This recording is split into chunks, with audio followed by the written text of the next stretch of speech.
அதை கேட்டு அதன்படி ஜீவிக்கும்படியாய் கிருபையால் உம்முடைய பிள்ளைகளை ஆசீர்வாதத்தின் நிறைவோடு அனுப்பும்படியாய் ஜெபிக்கிறோம். உடைய வார்த்தை நாங்கள் கேட்கட்டும். இருவரும் கருக்குள்ள பட்டயமாய் அந்த பட்டயம் எங்களுக்குள்ளே ஊடுருவி கர்த்தர்களை கொண்டு செய்ய வேண்டிய நிறைவான பணியை செய்யும்படியாய் எங்களை தாழ்த்தி ஒப்புக் கொடுக்கிறோம். கர்த்தாவே, வசனத்தை பொறுக்கி போட எந்த சத்துருக்கும் இடங்கூடாதபடி உம்முடைய பிள்ளைகளை வேறு அடைக்கும்படியாய் ஜெபிக்கிறோம். ஆண்டவரே, உம்முடைய திருக்கரத்திலே பிள்ளைகளை தாழ்த்தி ஒப்புக் கொடுக்கிறோம். இறைய பேசும், நாங்கள் கேட்கட்டும். இறைமைந்தர் இயேசு கிறிஸ்து நாமத்தில் ஜெபிக்கிறோம் எங்கள் ஜீவனுள்ள நல்ல பிதாவே, ஆமென். நாம் அமரலாம். நம்முடைய பிதாவாகிய தேவனாலும் குமாரனாகிய இயேசு கிறிஸ்துவினாலும் பரிசுத்த ஆவியினாலும் உங்களுக்கு கிருபையும் சமாதானமும் இந்த ஓய்வு நாளில் உண்டாவதாக. இந்த நாள் மிகவும் விசேஷமாக நாம் வாசித்தது போல லூக்கா 24ஆம் அதிகாரம் 50ஆம் வசனத்திலே சொல்லப்படுகிறது. அவர் தம்முடைய பிள்ளைகளை அழைத்துக் கொண்டு ஒரு இடத்திற்கு வருகிறதை நாம் பார்க்க முடியும்.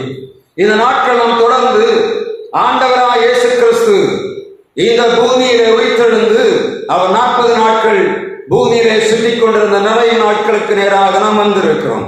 எனவே இந்த நாளிலே அதை மையப்படுத்தி ஒரு சில காரியங்களை உங்களுக்கு கொடுக்கும்படியாக ஆண்டவருடைய எனக்கு இரக்கம் பாராட்டினபடியினாலே நான் அவருக்கு நன்றி செலுத்துகிறேன். கடந்த வாரத்திலே நான் செய்தியை ஆயத்தப்படுத்தும் போது கர்த்தர் கொடுத்த வார்த்தை, பின்பு அவர் அவர்களை பெத்தானியா வரைக்கும் அழைத்துக் கொண்டு வந்து என்று சொல்ல வார்த்தை கொடுத்தவுடன் நான் தேடி பார்த்தேன். ஏன் எதை கொண்டு தம்முடைய பிள்ளைகளுக்கு என்ன செய்தியை கொடுக்க வேண்டும் என்று சொல்லி ஆண்டவரிடத்திலே நான் கேட்கும் போது பெத்தானியா என்று சொல்லக்கூடிய அந்த இடத்தை கொஞ்சம் தேடி பார்த்தேன். பெத்தானியா என்று சொன்னால் இத சிட்டி ஆஃப் ஃபிக் அல்லது ஹவுஸ் ஆஃப் ஃபிக் என்று சொல்லப்படுகிறது. அது அத்திமரத்தின் வீடு என்றும், அதை போல நோயாளிகள் அடைக்கலம் பெறுகிற இடம் என்றும் வெவ்வேறு இடங்களிலே அங்கு அடையாளப்படுத்தி இருக்கிறதை நாம் பார்க்க முடியும்.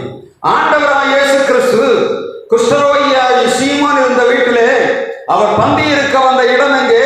பெத்தானியா என்று சொல்லி மத்தேயு 26ஆம் அதிகாரம் 6ஆம் வசனம் சொல்லுகிறது. ஆண்டவராய் இயேசு கிறிஸ்து தனக்கு அன்பாய் இருந்த லாசருடைய வீட்டுக்கு வந்தார். அந்த இடம் பெத்தானியா என்று சொல்லப்படுகிறது. ஆண்டவராய் இயேசு கிறிஸ்து எருசலேமுக்குள்ளே போவதற்கு முன்பாக, பவனியாக போகும் முன்பாக அவர் வந்து தங்கி இருந்த இடம் பெத்தானியா என்று சொல்லப்படுகிறது. ஆண்டவர் பணியை முடித்துவிட்டு திரும்ப பெத்தானியாவுக்கு போய் தங்கினார் என்று வேதம் சொல்லுகிறது. பெத்தானியா பெத்தானியா என்று வைக்கப்பட்டவைகள் எல்லாம் புதிய ஏற்பாட்டு காலத்திலே அது வைக்கப்பட்டிருக்கிறது. நாம் வேதத்திலே பார்க்கிறோம்.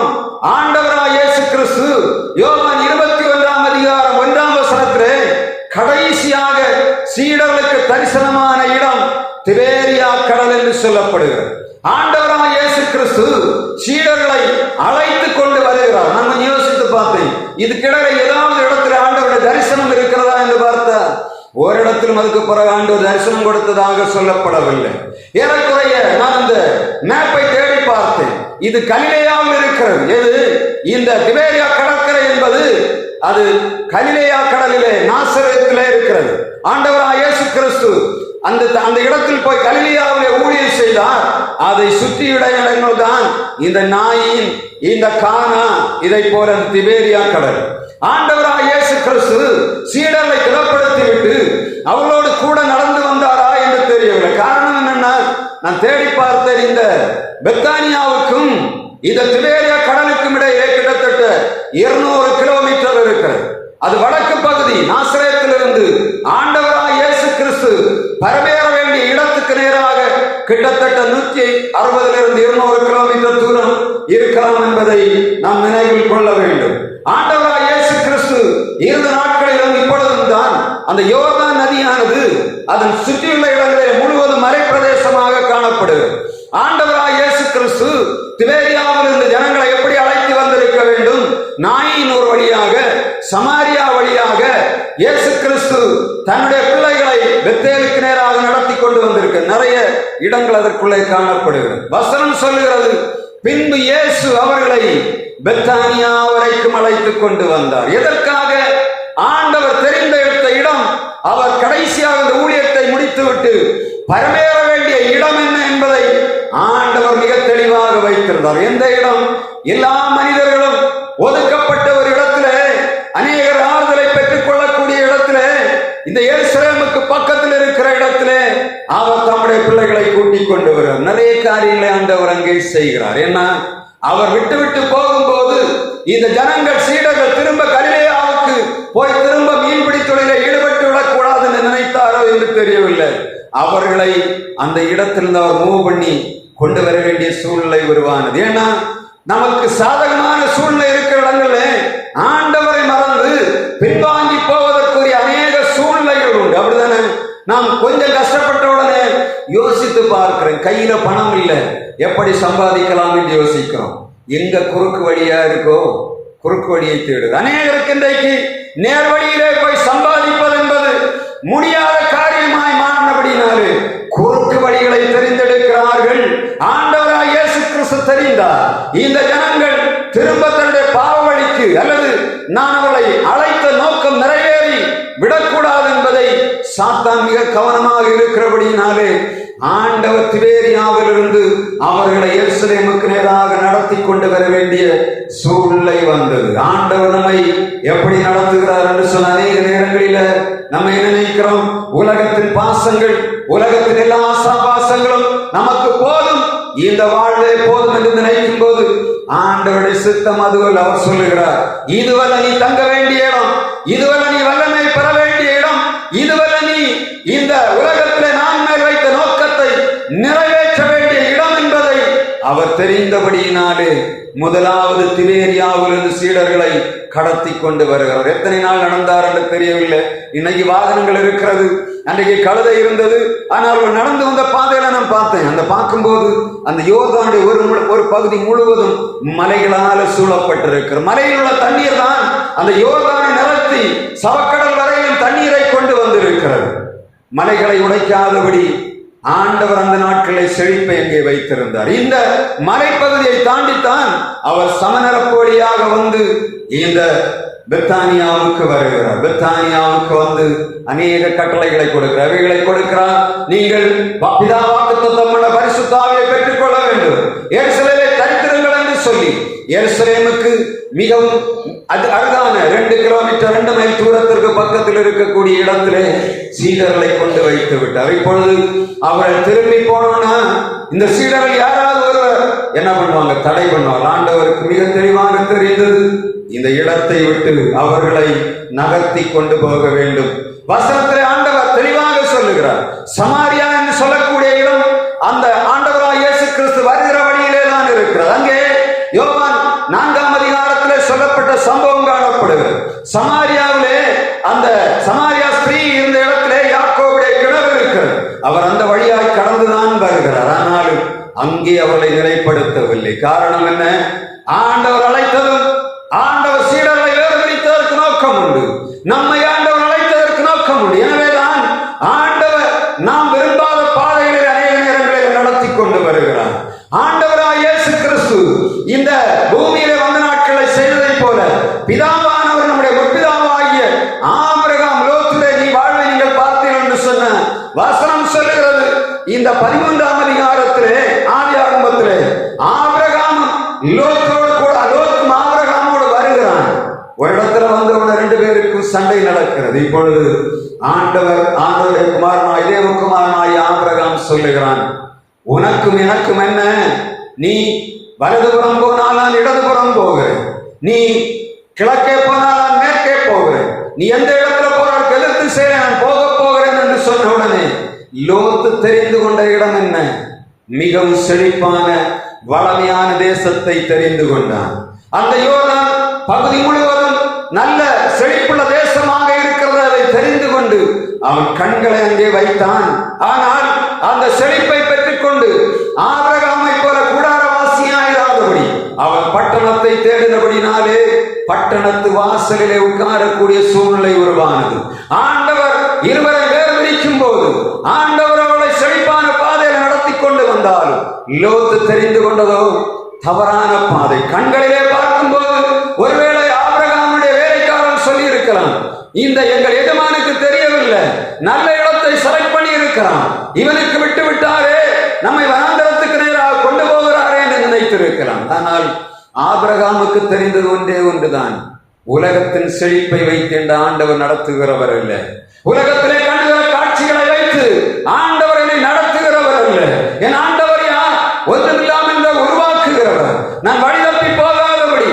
என்னை சரியாக நடத்துகிறவர் என்ற உணர்வு ஆபிரகாமுக்கு இருந்தபடியினாலே நாம் ஆபிரகாமின் சந்ததி என்று நாம் இன்றைக்கு அழைக்கப்படுகிறோம். ஆபிரகாமோடு வந்த லோத்துவுக்கோ அந்த பாக்கியம் கிடைக்கவில்லை. திருச்சபையே, ஆண்டவர் உன்னை அழைத்து வேறு பிரித்து கொண்டு வருகிறார்.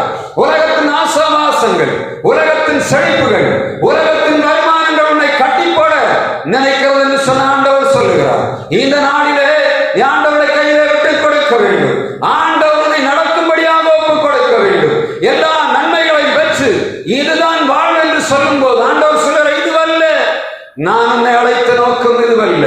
உன் கண்களுக்கு முன்பாக வனாந்தரம் போல இருக்கலாம், உன் கண்களுக்கு முன்பாக வழி இல்லாதது போல இருக்கலாம், செங்கடலுக்கு முன்பாக வழி இல்லாத இடத்திலே ஆண்டவராலே வழி உருவாக்க முடிந்தது. இந்த சகோதரனை, ஆண்டவர் உன்னை ஒரு இடத்திலிருந்து, அந்த சகோதரி ஆண்டவர் ஒரு இடத்திலிருந்து அவர் வேறு பிரித்து கொண்டு வருகிறார் என்று சொன்னால் நோக்கம் இல்லாமல் ஆண்டவர் செய்யவில்லை என்பதை நாம் உணர்வில் கொள்ள வேண்டும். நம்முடைய ஆண்டவர் இந்த பெத்தானியாவுக்கு வந்து செய்த ஒரு சில காரியங்களை நான் இன்றைக்கு உங்கள் மத்தியில் வைத்துவிட்டு கடந்து போகும்படியாக விரும்புகிறேன். லூக்கா 24ஆம் அதிகாரம் 50ஆம் வசனத்தை ஒருவர் வாசிக்கலாம். பின்பு அவர் பெத்தானியா வரைக்கும் அவர்களை அழைத்துக் கொண்டு போய் தம்முடைய கைகளை உயர்த்தி அவர்களை ஆசீர்வதித்தார். ஆண்டவராகிய தேவன் தம்முடைய பிள்ளைகளை கொண்டு வந்தது பெத்தானியாவுக்கு நேராக. சீடர்கள் நினைத்திருக்கலாம், அந்த தேசத்துக்கு நாம் இனி போக வேண்டுமா?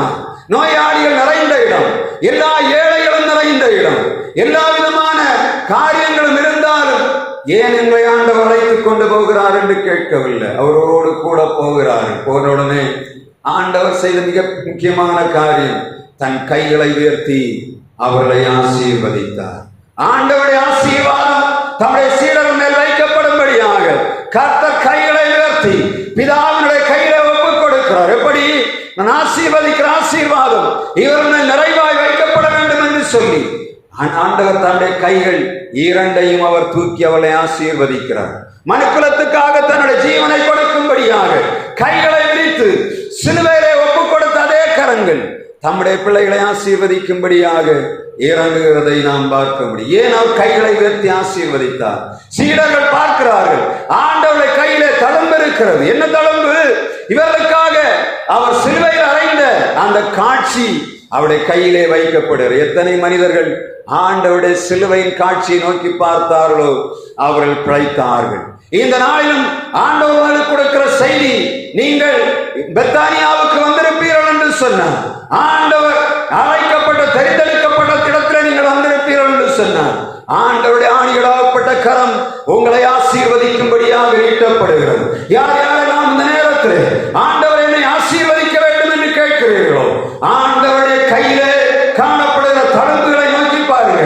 ஏசாயா 53ஆம் அதிகாரம் 5ஆம் வசனம் சொல்லுகிறது, அவர் நம்முடைய பலவீனங்களை ஏற்றுக்கொண்டு நம்முடைய நோய்களை சுமந்தார், நமக்கு சமாதானத்தை உண்டு என நாட்களை அவர் மேல் வந்தது, அவருடைய தழும்புகளால் குணமாகிறோம். ஆண்டவர் செய்த மிகப்பெரிய ஆசீர்வாதம் என்ன? அந்த இடத்திலே காணப்படுகிற அத்திமரத்தினாலே, அத்திப்பழ அடையினாலே வருகிற ஆசீர்வாதம் இல்லை. ஆண்டவருடைய அந்த ஆணிகளாகப்பட்ட கைது தழும்புகள் மூலமாக ஆசீர்வாதம் உருவாகிறது. 2 ராஜாக்கள் 20ஆம் அதிகாரம் 6ஆம் வசனம் நினைக்கிறேன். அங்கே எசேக்கியா வியாதிப்பட்டு படுக்கையில் இருக்கிறான். இப்பொழுது ஏசாயா வந்து சொல்லுகிறான், நீ செத்து போவி, உங்களுடைய வீட்டு காரியத்தை ஒழுங்குபடுத்தும். ஆனால் இந்த எசேக்கியா செய்தது என்ன? அவன் சுவரிலே திரும்பி ஆண்டவரிடத்திலே கெஞ்சுகிறான், ஆண்டவரே, நான் உமக்கு உண்டாய் மனம் உண்மையாயிருந்தேன் என்று உமக்கு தெரியும், உங்களுடைய காரியங்களில் நான் உண்மையாயிருந்தேன் என்று தெரியும். இப்பொழுது மரணப்படுக்கைக்குள்ளே போய்விட்டேன்.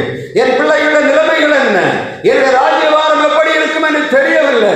ஆண்டவரே, எனக்கு இறங்கும் என்று அவன் கூப்பிடும் போது ஏசாயா தீர்க்கதரிசி சொல்லுகிறான், அத்திப்பழத்து அடையை கொண்டு வாருங்கள். அதன் மேல் பற்று போட்ட உடனே எசேக்கியா ராஜா உயிர் பிழைத்தான் என்று வேதம் சொல்லுகிறது. இந்த ஆண்டவருடைய உயிர்ப்பிக்கிற வல்லமை, அவருடைய குணமாக்குகிற வல்லமை அவருடைய காயப்பட்ட தழும்புகளிலே காணப்படுகிறது.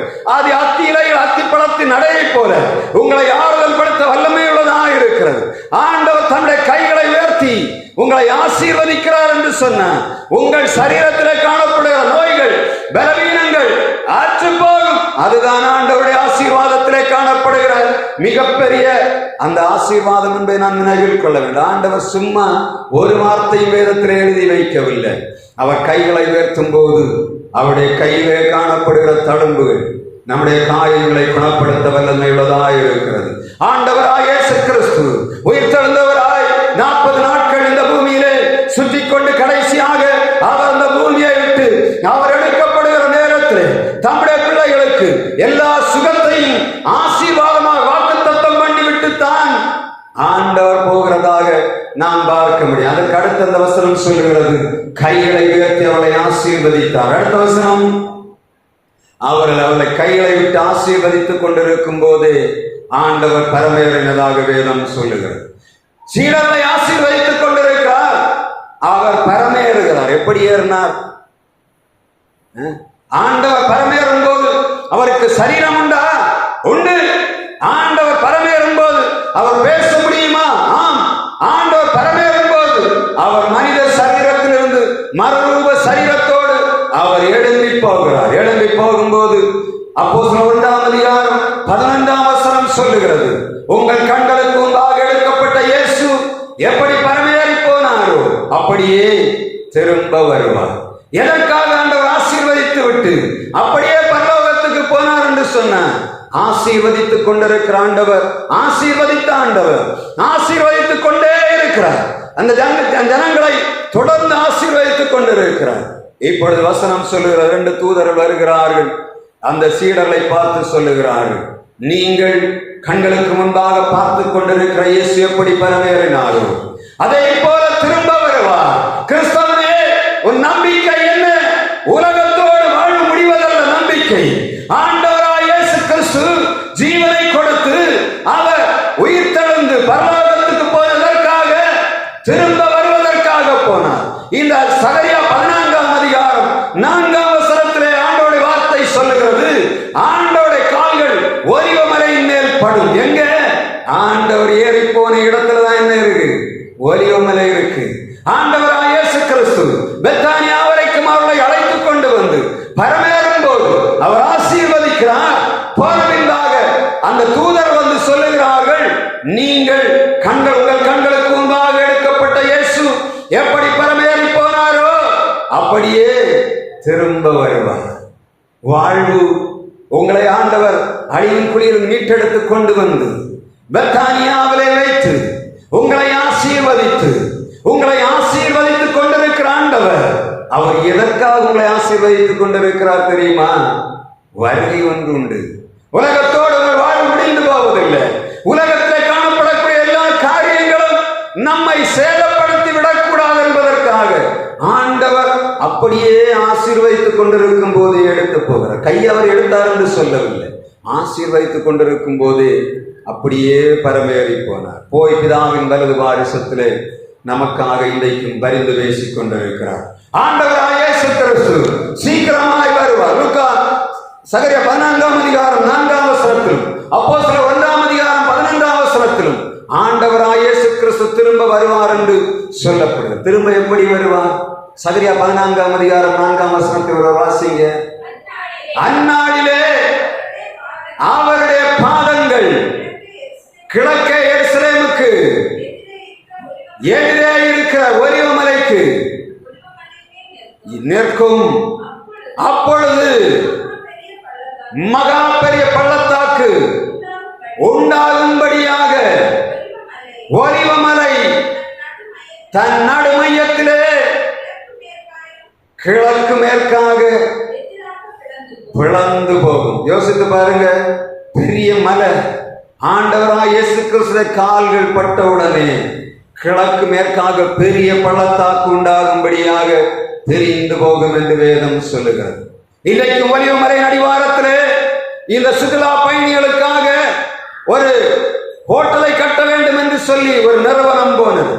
போய் அங்கே அந்த மண்ணை ஆராய்ந்தார். ஒலிவ மலையை ஆராய்ந்து பார்க்கும் போது ஒலிவ மலை கிழக்கு மேற்காக 2ஆக பிளந்திருக்கிற சரித்திர உண்மை நான் உங்கள் மத்தியிலே வைக்கும்படியாக விரும்புகிறேன்.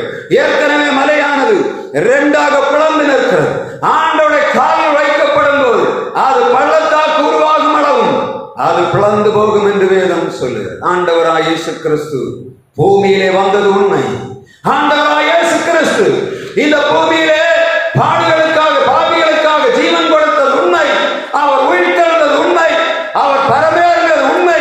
இன்றைக்கும் பிதாவின் வலது பாரிசத்திலே பாடிந்து பேசிக் கொண்டிருக்கிறது உண்மை. அப்படியானால் அவர் வரப்போகிறதும் உண்மை. எனவே வாழ்வு எப்படி போக வேண்டும் என்று நினைக்கணும். எல்லா ஆசீர்வாதத்தையும் ஆண்டவர் உலகத்திலே தந்திருக்கிறார். அதிலே கால் பதித்து முழுவதுமாக மூழ்கிவிடாதபடி ஆண்டவர் பாதுகாப்பாராக. ஏன் அநேக நெருக்கங்களை ஆண்டவர் தருகிறார். இந்த செழிப்பான பகுதியிலே கண்கள் மண்ணுக்கு உள்ளே நின்று விடக்கூடாது என்பதற்காக, பரமராஜ்யத்தின் அழைப்புக்காக அவர் வருவேன் என்று சொன்னவர் வரப்போகிறார். அதற்காகத்தான் இந்த நாளிலே இந்த செய்தி ஆண்டவர் கொடுக்கிறார். உலகத்துல வாழுகிற நாம் எப்படி வாழுகிறோம்? எல்லா நன்மையும் ஆண்டவர் தருகிறார். அநேக நேரங்களில் கொஞ்சம் போல வேலை செய்கிறோம், ஏராளமாய் தருகிறார். சிலருக்கு 8 மணி நேரம் வேலைக்கு இன்றைக்கு 1 லட்சம் 2 லட்சம் சம்பளம் கிடைக்கிறது. என்ன வேலை செய்கிறாங்கன்னு பார்த்தா, காலையில போய் அழகா ஏசியில் ஒரு காரை போட்டு போய் உட்கார்ந்து விட்டு அந்த இதுல 4 சைன் பண்ணுவாங்க. 10 மணிக்கு எழும்பி தங்கள் வேலைகளை பார்க்க போகிறார்கள். மாதம் முடியும் போது சம்பளம் அங்கே வந்து சேர்ந்து விடுது. வேலை செய்யாமல் சம்பாதிக்கிறார்கள். ஆனாலும் அவர்களுக்கு ஆண்டவருடைய சமூகத்தை தேட மாத்திரம் அவர்களுக்கு எண்ணமே இல்லை. உலகத்தின் செழிப்பு எதுவரையும் வரும். அந்த நம்ம ஒரு பாட்டு நம்ம அடிக்கடி பார்த்திருக்கிறோம். பார்த்தா பசுமரம், படுத்து விட்டா நடுமரம், சாய்ந்தால் விறகுக்காகும் மாஞான தங்கமே, தீயிலிட்டா கரியும் மிஞ்சுமா. உலக மனுஷன் பாடி வச்சிருக்காங்க. அப்படி பார்த்தா பசுமரம், படுத்து விட்டா எருமரம், சாய்ந்தால் விறகுக்காகுமா ஞான தங்கமே, தீயிலிட்டா கரியும் மிஞ்சுமா. வாழ்வு எதற்காக போகிறது என்பதுதான் கேள்வி. ஆண்டவராய் இயேசு கிறிஸ்து பரமேறு முன்பாக உங்களுக்கு கொடுக்கக்கூடிய ஆசீர்வாதம் என்ன? நீங்கள் எருசலேமிலே தரித்திருக்கணும். உலகத்தின் ஆசாபாசங்களுக்குள்ளே சிக்கி மூழ்கி விடக்கூடாது. ஆண்டவருடைய சமூகத்திலே வந்து அவருடைய வார்த்தையினாலே வருகிற விடுதலை அனுபவிக்க வேண்டும். ஆயத்தமாக காத்திருக்கணும். அப்பொழுதுதான் ஆண்டவர் என்ன செய்வார்? தம்முடைய நல்ல ஆவியை, பரிசுத்த ஆவியை உள்ளே ஊற்றி உங்கள் வாழ்வை செழிப்பாக்குவார். அப்போஸ்தலர் 1 அதிகாரம் 8 வசனம் சொல்லுது, பரிசுத்த ஆவி உங்களிடத்தில் வரும்போது நீங்கள் பலனடைவீர்கள். நீங்கள் எருசலேமிலே சாட்சியாவீர்கள், நீங்கள் யூதேயாவிலே சாட்சியாவீர்கள், நீங்கள் சமாரியாவிலே சாட்சியாவீர்கள், உலகத்தின் கடைசி பரியந்தமும் ஆண்டவருக்கு சாட்சிகளாய் மாறுவீர்கள். ஆண்டவர் அவளை பெத்தானியா வரைக்கும் அழைத்துக் கொண்டு வந்து அவளை ஆசீர்வதித்ததற்கு நோக்கம் உண்டு. அன்பு சகோதரனே, அன்பு சகோதரியே, வாழ்வு எதற்கு நேராக போகிறது? ஆண்டவர் தருகிற செழிப்போடு நம்முடைய வாழ்வு நின்று போகிறதா? இல்லாவிட்டால் ஆண்டவர் உங்களுக்காக உருவாக்கி வைத்த பெத்தானியாவுக்கு நீங்கள் வருகிறீர்களா? அவருடைய சமூகத்திலே வந்து பெத்தானியாவின் அந்த ஆசீர்வாதத்தின் நிறைவை பெற்றுக் கொண்டு ஆண்டவருடைய வருகைக்காக காத்துக் கொண்டிருப்பீர்கள் என்று சொன்ன ஆண்டவருடைய கால சத்தம் கேட்கும். எல்லா உலகத்தின் ஆயத்தங்களும் இயேசு வருகிறார் என்று அவைகள் முன்னறிவித்துக் கொண்டிருக்கிறது. நாம் மாத்திரம் உலகத்தோடு எல்லாவற்றையும் முடித்து விட்டோம் என்று சொல்லி எல்லா காரியங்களையும் செய்கிறோம். உலக மனிதர்களுக்கு கூட தெரிகிறது, உலகத்திலே வாழுகிற நாட்கள்ல மண்ணுக்காக வாழுகிறார்கள். எல்லாத்தையும் உலகத்துக்காக முடித்து விட்டு மரித்த பின்பாக திதி கொண்டாடுகிறார்கள். எதற்காக? அவருடைய ஆத்மா சாந்தி அடைய வேண்டுமா? செத்து போகிறது வரை உலகத்துக்காக, மண்ணுக்காக, சரீரத்துக்காக வாழ்ந்து ஆத்மாவை நஷ்டப்படுத்தி ஆத்ம மீட்பராய் இயேசுவை தங்கள் வாழ்வின் சொந்த ரட்சகராக ஏற்றுக்கொள்ளாதபடி உலகத்தோடு வாழ்ந்துவிட்டு மரித்த பின்பாக இவர்கள் ஆத்மா சாந்தி அடைய வேண்டும் என்று சொல்லி கேட்கிற ஜனங்களை எந்த லிஸ்ட்ல வைப்பது? உலகத்தில் இருக்கிற நாட்களிலே ஆண்டவர் சொல்லுகிறார், இதோ வாசற்படியில் தட்டுகிறேன், ஒருவனின் சத்தத்தை கேட்டு கதவை திறந்தால் நான் அவனுக்குள் பிரவேசித்து அவனோடு போஜனம் பண்ணுவேன் என்று சொன்ன ஆண்டவர். அவர் ஆத்ம மீட்பர். அவரை பெற்றுக் கொள்ளும்படியாக நம்முடைய வாழ்வில் ஆண்டவர் தருகிற செழிப்புகளை பயன்படுத்தணும். ஆண்டவர் நமக்கு தருகிற நேரத்தை பயன்படுத்தணும். ஆண்டவருக்காக காத்துக் கொண்டிருக்கணும். உலகத்துல எத்தனை வருடங்கள் நாம் வாழ போகிறோம் என்று தெரியாது. ஆனால் இந்த கண்ணிலே வாழ்வு இந்த உலகத்திலே முடிக்கும் போது இந்த மண் நமக்கு நிலையானதில்லை. நித்திய ராஜ்யம் நமக்கு சொந்தமாக இருக்கிறது. எனவே வாழ்வை சரியாக வாழுவோம். இந்த உலகத்திலே வாழுகிற நாட்களே சமாதான கர்த்தராய் இயேசுவை பற்றி கொண்டு வாழ்வோம். கர்த்தர் கொடுக்கிற நேரமெல்லாம் அவருடைய திருச்சபையிலே வந்து அவரை பாடி ஆராதித்து அவருடைய சமூகத்தில் நம்முடைய இதயங்களை வைத்து, ஆண்டவரே நீர் எப்பொழுது வந்தாலும் ஆயத்தம் என்று சொல்லக்கூடிய வாழ்வு நாம் வாழ்வோம் என்று சொன்னால் இந்த உலகத்துல ஒரு நாளும் தடுமாற மாட்டோம். எவ்வளவு போராட்டங்கள் வந்தாலும், எவ்வளவு பிரச்சனைகள் வந்தாலும், அழைக்கப்பட்டதற்கு நோக்கமுள்ள நம்மை அழைத்த ஆண்டவருடைய நோக்கத்தை நிறைவேற்றும்படியாக அவருடைய பாதத்திலே தரித்திருக்கும் போது ஆண்டவர்களை சரியான நேரத்திலே நடத்துவார். ஆண்டவருடைய வார்த்தை உங்கள் நேராக வருகிறது. ஆண்டவர் ஒரு அழிவின் குழிவிலே உள்ளது, உங்களை ஒரு வறுமையின் பிடியிலே வைத்திருக்கலாம். காரணம் என்ன? நீங்கள் பரலோக ராஜ்யத்தை சுதந்திரிக்க வேண்டும் என்று சொல்லித்தான் ஆண்டவர் உங்களை இந்த நிலைமையில வைத்திருக்கிறார். அவருக்கு அநேக இடங்கள் உண்டு, செழிப்பான இடங்கள் உண்டு. எலியா தீர்க்கதரிசியை ஆண்டவர் போஷிப்பதற்கு அநேக இடம் இருந்தது. ஆனாலும் ஆண்டவர் விதவை இடத்தில் அனுப்பினதை வேதம் சொல்லுது. ஒருவேளை நீங்க இருக்கக்கூடிய சூழ்நிலை இந்த பெத்தானியா போல காணப்படலாம். ஆனாலும் ஆண்டவர்கள் எல்லா காரியங்களையும் பார்த்து கொண்டிருக்கிறார். அந்த இடத்துல உங்களை ஆசீர்வதித்துக் கொண்டிருக்கிற உணர்வோடு ஆண்டவருடைய சமூகத்திலே ஒவ்வொரு நாளும் வருவோம். நமக்கு செவ்வாய்க்கிழமை வியாழக்கிழமையில யாருக்கோ உருவாக்கி வைத்திருக்கிற சபையிலே நாம் யாருக்கோ வைத்திருக்கிறோம். நம்முடைய ஆண்டவர் நமக்கு கொடுத்த இடத்திலே வந்து கொஞ்ச நேரம் இருந்து விட்டு போவதற்காக ஆண்டவர் தொடர்ந்து உங்களோடு பேசிக் கொண்டிருக்கிறார். உங்களை கொண்டு அநேக காரியங்களை ஆண்டவர் செய்யும்படியாக சித்தமுள்ளவராய்த்தான் இந்த நாளில் ஆண்டவர் தம்முடைய வார்த்தையை கொடுத்து கொண்டிருக்கிறார். கனியற்ற அந்தகார கிரியைகளுக்கு நாம் உட்படாதபடி கனி உள்ளவர்களாய் வாழும்படியாக ஆண்டவர் கொடுக்கிற வார்த்தையை பெற்றுக்கொண்டு ஆண்டவருடைய சமூகத்திலே வந்து பரிசுத்தாவின் நிறைவை பெற்று நாம் செழிக்கும்படியாக ஆண்டவர் இரக்கம் பாராட்டுவாராக. அவர் பெத்தானியாவுக்கு வந்து ஆசீர்வதித்து பரமேறி போனார். அடுத்த வாரத்திலே உயிர்த்தெழுந்த அந்த ஆண்டவர் கொடுத்த நம்முடைய பரிசுத்தாவின் செய்தியை ஆண்டவர் உங்களுக்கு தருவேன் என்று சொன்னார்.